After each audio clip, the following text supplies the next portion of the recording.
കഴിഞ്ഞ കുറച്ച് ദിവസങ്ങളായി മികച്ച പെർഫോമൻസ് കാഴ്ചവെച്ചുകൊണ്ടിരിക്കുന്ന ഒരു സെക്ടറായി മാറിയിരിക്കുകയാണ് ഓട്ടോമൊബൈൽ സെക്ടർ. ഓട്ടോമൊബൈൽ സെക്ടറിലെ പല സ്റ്റോക്കുകളും 52 വീക്ക് ഹൈക്ക് അടുത്ത് ട്രേഡ് ചെയ്യുന്നു. ഒട്ടുമിക്ക സ്റ്റോക്കുകളും ഡീസൻറ്റ് പെർഫോമൻസ് കാഴ്ചവെച്ചെങ്കിലും ഇപ്പോഴും ട്രേഡിംഗ് ഓപ്പർച്യൂണിറ്റി ലഭിക്കുന്ന ഒരു സ്റ്റോക്കാണ് ടാറ്റ മോട്ടോഴ്സ്. ഇന്നത്തെ ട്രേഡിംഗ് സെഷനിൽ ടാറ്റ മോട്ടോർ 0.8% ഉയർന്ന് 1094 രൂപയ്ക്ക് അടുത്ത് ക്ലോസിംഗ് നൽകി. 52 വീക്ക് ഹൈ 1180. 52 വീക്ക് ഹൈയിൽ നിന്നും സ്റ്റോക്ക് ചെറിയ ഡിസ്കൗണ്ടിൽ ലഭിക്കുന്നു. 4 ലക്ഷം കോടി രൂപയുടെ മാർക്കറ്റ് ക്യാപ്പുള്ള കമ്പനിയുടെ വാല്യൂഷൻ 9.43, ഡിവിഡൻഡ് yield 0.27%. ആദ്യം തന്നെ ഓട്ടോ സെക്ടറിലെ സ്റ്റോക്കുകൾ ഔട്ട് പെർഫോം ചെയ്യുന്നതിന് പിന്നിലെ പ്രധാന കാരണം മനസ്സിലാക്കാം. ഏറ്റവും പ്രധാന കാരണം PLI സ്കീം ഗ്രാൻഡ് തന്നെയാണ്. ഇതുവരെ ഓട്ടോമൊബൈൽ സെക്ടറിലെ 74 കമ്പനികൾ PLI സ്കീം ഗ്രാൻറ്റിന് വേണ്ടി അപേക്ഷിച്ചിരുന്നു. ഇതിൽ 50ഓളം ആപ്ലിക്കേഷനുകൾക്ക് ഗവൺമെൻറ് ഗ്രീൻ സിഗ്നൽ നൽകുകയും 24ഓളം ആപ്ലിക്കേഷനുകളെ ഗവൺമെൻറ് റിവ്യൂവിന് വേണ്ടി പരിഗണിക്കുകയും ചെയ്തിട്ടുണ്ട്. ഇതിൻ്റെ പശ്ചാത്തലത്തിൽ ഒട്ടുമിക്ക ഓട്ടോ സെക്ടറിലെ സ്റ്റോക്കുകൾ, പ്രത്യേകിച്ചും EV മാനുഫാക്ചറിങ്ങുമായി ബന്ധപ്പെട്ട ഓട്ടോ സെക്ടറിലെ സ്റ്റോക്കുകളിൽ ബൈയിങ് മൊമെൻറ്റം കാണുന്നുണ്ട്. ആദ്യം തന്നെ ഗവൺമെൻറ് EV മാനുഫാക്ചർ ചെയ്യുന്ന സ്റ്റോക്കുകൾക്ക് PLI സ്കീമിൻ്റെ ബെനിഫിറ്റ് നൽകുന്നതിന് പിന്നിലെ കാരണം മനസ്സിലാക്കാം. ഇൻറ്റേർണൽ കമ്പസ്റ്റൻ എഞ്ചിനിൽ നിന്നും EV സെഗ്മെൻറ്റിലേക്ക് മാറുമ്പോൾ ഉണ്ടാകുന്ന കമ്പനികളുടെ ഫിനാൻഷ്യൽ ലോസ് മാനേജ് ചെയ്യുന്നതിന് വേണ്ടി ടോട്ടൽ EVകളുടെ ആനുവൽ സെയിൽസിൻ്റെ 13 മുതൽ 15% തുക ഗവൺമെൻറ് PLI സ്കീമായി ഓട്ടോമൊബൈൽ കമ്പനികൾക്ക് നൽകുന്നുണ്ട്. കൂടാതെ 5 വർഷം കൊണ്ട് 10,000 കോടി രൂപയ്ക്ക് മുകളിൽ EV സെയിൽ ചെയ്യുന്ന കമ്പനികൾക്ക് അഡീഷണലി 2% തുക കൂടി ഗവൺമെൻറ് ഗ്രാൻഡായി നൽകും. ഈ ഗ്രാൻഡിൻ്റെ പശ്ചാത്തലത്തിലാണ് ഒട്ടുമിക്ക EV സെക്ടറിലെ സ്റ്റോക്കുകളിലും ഡീസൻറ്റ് പെർഫോമൻസ് കാണാൻ സാധിക്കുന്നത്. പ്രൊഡക്ഷനോടൊപ്പം തന്നെ സെയിൽ വാല്യൂ ലിങ്ക്ഡ് സ്കീമുകളും ഗവൺമെൻറ് പ്രഖ്യാപിച്ചിട്ടുണ്ട്. ബാറ്ററി EVകളെയും ഹൈഡ്രജൻ ഫ്യൂവൽ സെൽ വെഹിക്കിളുകളെയും പ്രൊമോട്ട് ചെയ്യുക എന്നുള്ളതാണ് ഇതിന് പിന്നിലെ പ്രധാന കാരണം. ഇതിനുവേണ്ടി ഏകദേശം 25,938 കോടി രൂപയാണ് ഗവൺമെൻറ് നീക്കിവച്ചിരിക്കുന്നത്. കൂടാതെ ഓട്ടോമൊബൈൽ കമ്പനികളെ clean and eco friendly advanced ടെക്നോളജികളിൽ ഇൻവെസ്റ്റ് ചെയ്യാനും ഇതുമായി ബന്ധപ്പെട്ട ടെക്നോളജികൾ ഡെവലപ്പ് ചെയ്യാനും ഗവൺമെൻറ് പ്രേരിപ്പിക്കുന്നു. ഇതിൻ്റെ ബെനിഫിറ്റ് ലഭിക്കുന്ന ചില സ്റ്റോക്കുകളെ പരിചയപ്പെടാം. ഒന്നാമത്തേത് ബജാജ് ഓട്ടോ ലിമിറ്റഡ്. 2.9 ലക്ഷം കോടി രൂപയുടെ മാർക്കറ്റ് ക്യാപ്പുള്ള ബജാജ് ഓട്ടോ ലിമിറ്റഡ് ലോകത്തിലെ തന്നെ ഏറ്റവും വലിയ 3 വീലർ മാനുഫാക്ചറിംഗ് കമ്പനിയാണ്.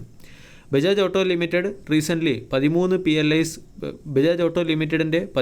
PLI സ്കീം റിലേറ്റഡ് ആയിട്ടുള്ള, അതായത് ഇലക്ട്രിക് വെഹിക്കിൾ മാനുഫാക്ചറിങ്ങുമായി ബന്ധപ്പെട്ട PLI സ്കീം ബേസ്ഡ് ആയിട്ടുള്ള ആപ്ലിക്കേഷനുകൾക്ക് ഗവൺമെൻറ് അപ്രൂവൽ നൽകി കഴിഞ്ഞു. ഇതിൽ ഇലക്ട്രിക് ചേതക് സ്കൂട്ടർ ഉൾപ്പെടെയുള്ള പ്രോജക്റ്റുകൾക്ക് ഗവൺമെൻറ്റിൻ്റെ സൈഡിൽ നിന്നും ഗ്രീൻ സിഗ്നൽ നൽകി. ഇതിൻ്റെ പശ്ചാത്തലത്തിൽ ബജാജ് ഓട്ടോ എന്ന സ്റ്റോക്ക് 52 വീക്ക് ഹൈക്ക് അടുത്ത് ട്രേഡ് ചെയ്യുകയും സ്റ്റോക്കിൽ 10,000-ന് മുകളിൽ ബ്രേക്കൗട്ട് വരികയും ചെയ്തിട്ടുണ്ട്. അതോടൊപ്പം തന്നെ ബജാജ് ഓട്ടോയുമായി ബന്ധപ്പെട്ട് ഇന്ന് പുറത്തു വന്ന അപ്ഡേറ്റിലും വരും സമയങ്ങളിൽ കമ്പനി കൂടുതൽ ഗ്രീൻ അല്ലെങ്കിൽ ക്ലീൻ എനർജിയുമായി ബന്ധപ്പെട്ട പ്രൊഡക്റ്റുകൾ ലോഞ്ച് ചെയ്യാൻ പോവുകയാണ്. ഉദാഹരണം CNG പവേർഡ് മോട്ടോർ സൈക്കിൾ, കൂടാതെ എത്തനോൾ പവേർഡ് മോട്ടോർ സൈക്കിളും കമ്പനി ലോഞ്ച് ചെയ്യും. വരും സമയങ്ങളിൽ കമ്പനി CNG പവേർഡും എത്തനോൾ പവേർഡായിട്ടുള്ള 3 വീലർ വെഹിക്കിളുകളും കമ്പനി ലോഞ്ച് ചെയ്യും.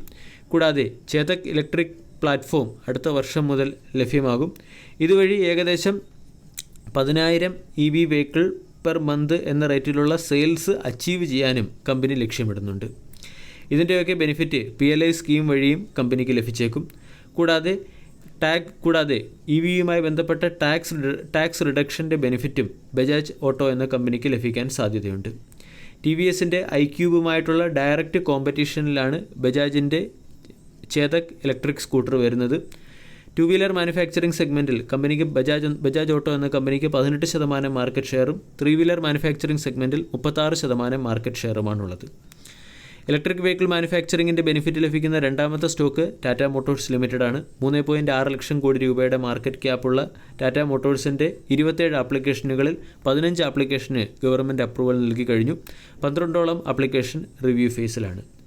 TVS മോട്ടോറും ഇലക്ട്രിക് വെഹിക്കിൾ സെഗ്മെൻറ്റിലേക്ക് അവരുടെ പ്രവർത്തനം എക്സ്പാൻഡ് ചെയ്തിരിക്കുകയാണ്. TVS iQube ഇലക്ട്രിക് എന്ന പേരിലും സ്മാർട്ട് എക്സ് കണക്ട് വെർഷൻ എന്ന പേരിലും കമ്പനി ചില ഇലക്ട്രിക് സ്കൂട്ടറുകൾ മാർക്കറ്റിൽ ലോഞ്ച് ചെയ്തിട്ടുണ്ട്.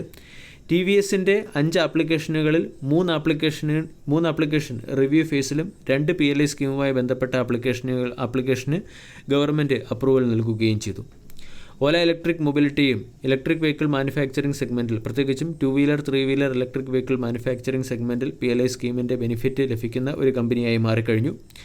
കമ്പനിയുടെ 4 ഇലക്ട്രിക് സ്കൂട്ടർ മോഡലുകൾക്ക് PLI സ്കീമിൻ്റെ ബെനിഫിറ്റ് ലഭിച്ചു തുടങ്ങി. ഇതോടൊപ്പം തന്നെ വരും സമയങ്ങളിൽ ഇലക്ട്രിക് സ്കൂട്ടറിനോടൊപ്പം ഇലക്ട്രിക് മോട്ടോർ സൈക്കിൾ ലോഞ്ച് ചെയ്യാനും കമ്പനി ലക്ഷ്യമിടുന്നുണ്ട്.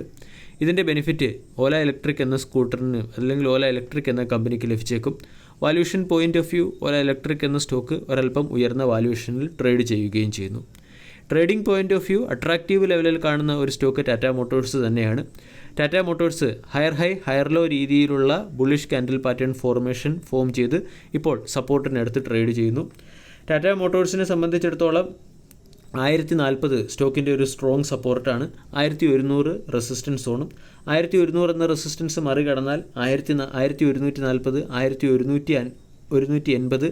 1200 തുടങ്ങിയ റെസിസ്റ്റൻസുകൾ അല്ലെങ്കിൽ 1200 തുടങ്ങിയ ടാർഗറ്റുകൾ ടാറ്റ മോട്ടോഴ്സിൽ എയിം ചെയ്യാം.